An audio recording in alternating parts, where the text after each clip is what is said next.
안녕하세요. 정성원 변호사입니다. 오늘은 한국 프로야구 1순위로 지명된 박준현 야구 선수의 학폭 이슈에 대해서 알아보도록 하겠습니다. 자, 지금 제 손에는 이 학폭 결정문이 들려져 있습니다.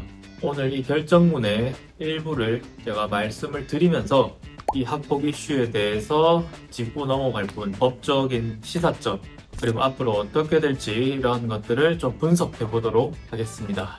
학폭 결정문의 주요 부분을 제가 한번 읽어 드리도록 하겠습니다. 자, 결정.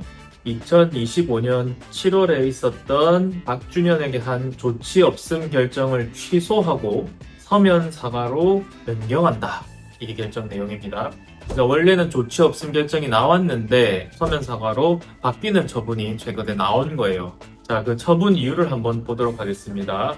박준현은 같은 학교 친구에게 여미새라고 말하였고 비읍 시읒이라고 적힌 인스타그램 DM을 보냈다. 이렇게 그 처분의 이유가 나와 있고요. 여기에 대해서 이제 박준현 선수는 비읍 시읒이라는 DM은 내 계정이 아니고 내가 안 보냈다.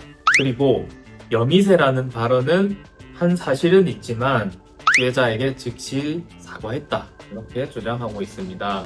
자, 그래서 이게 최초 학폭위에서는요, 이 정도 발언이 학교 폭력까지는 이르지 않은 것 같다. 그리고 인스타그램 이렇게 보낸 거는 입증할 증거가 좀 부족하다. 라고 해서 조치 없음 결정을 하였습니다. 근데 여기에 이제 피해자 측에서 일을 하였고요.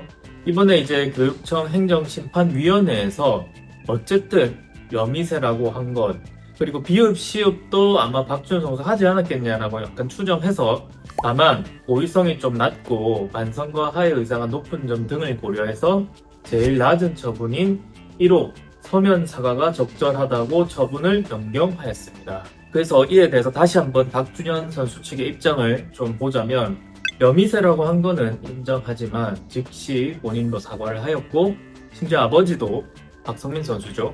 피해자분에게 사과를 하였고요. 그 다음 인스타 DM으로 비읍 시읍 보낸 거는 절대 자기가 한 게 아니다. 계정도 자기 게 아니고 이 부분은 좀 억울하다 라고 항변하고 있습니다. 그리고 23년도에 이러한 일이 있었는데 피해자분이 진단서를 이제 25년에 병원에 가서 뗐나 봐요. 이제 2년 뒤에 정신과 진단서를 제출해서 주장하는 거는 조금 납득하기 어렵지 않냐, 이런 항변을 하고 있습니다. 자, 일단 저는 이 사건을 수행했던 변호사도 아니고요. 그날 피해자와 가해자가 어떤 대화가 있었고 어떤 상황이었는지 저는 신이 아니니까 이제 알 수가 없어요. 다만 이제 이 결정문에 기재되어 있는 부분만 놓고 말씀을 드리도록 하겠습니다.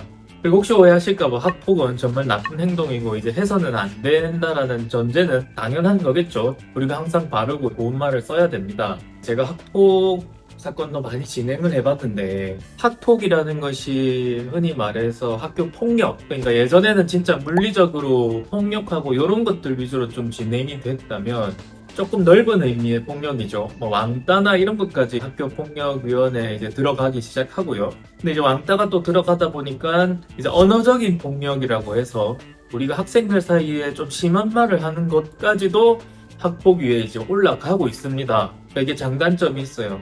이렇게 이제 아주 경미한 것도 학폭위로 가가지고 어떻게 보면 예전에 비해서 폭력이나 이런 것들이 많이 사라진 그런 상황이긴 하거든요. 또 다만 또 너무 경미한 거 가지고 또 학폭위로 가다 보니까 이제 친구들 사이에서 예전과 같은 그런 정을 좀 찾아보는 게 또 쉽지는 않은 그런 상황입니다. 이 모든 것이 장단점이 있는 것 같아요. 다시 사안으로 돌아가서 여미새라고 한 것, 요게 과연 학교 폭력으로 인정이 되어서 1호 처분이 나올 만한 것인지에 대해서는 그 판단은 여러분들에게 맡기도록 하겠습니다. 저의 개인적으로는 제가 살았던 시대를 조금 생각하면은 여미새라고 말한 것 정도로 이게 학교 폭력까지 되는지는 저는 조금 의문이기는 한데 모르겠습니다. 이 여미새라는 발언도 그 상황이나 관계나 이런 거에 따라서 상대방이 굉장히 기분 나쁠 수 있는 단어이기 때문에 피해자 입장에서는 억울한 부분이 있을 수 있겠죠. 이게 참 애매한 사건이긴 합니다. 제가 이 결정문을 딱 읽어보니까 처음엔 혐의 없음 나왔다가 두 번째 이제 제일 약한 처분인 1호 처분이 나와가지고 과연 이 여미새라는 발언이 추후 법원에서는 또 어떻게 판단될지도 참 궁금하고요. 아마 이게 취소 소송으로 가지 않겠습니까? 물론 안 갈 수도 있겠지만 추후 법원에서는 또 이거를 어떻게 판단할지 궁금한 부분이긴 해요. 저도 법조인으로서. 그래서 여러분들도 남자 운동부 사이에서 너 여미새야? 라고 한 것이 학교 폭력이라고 생각하시는지 아니면 아니라고 생각을 하시는지는 자유롭게 댓글이나 이런 것들 남겨주시면 좋겠고요. 저는 오늘 영상 이렇게 마무리하도록 하겠습니다. 오늘 박주현 선수의 결정물 한번 분석해보고 학교 폭력이라는 제도 자체에 대해서 한번 생각해보는 계기가 되었으면 하고요. 이상 영상 마무리하도록 하겠습니다. 감사합니다. 정성원 변호사였습니다.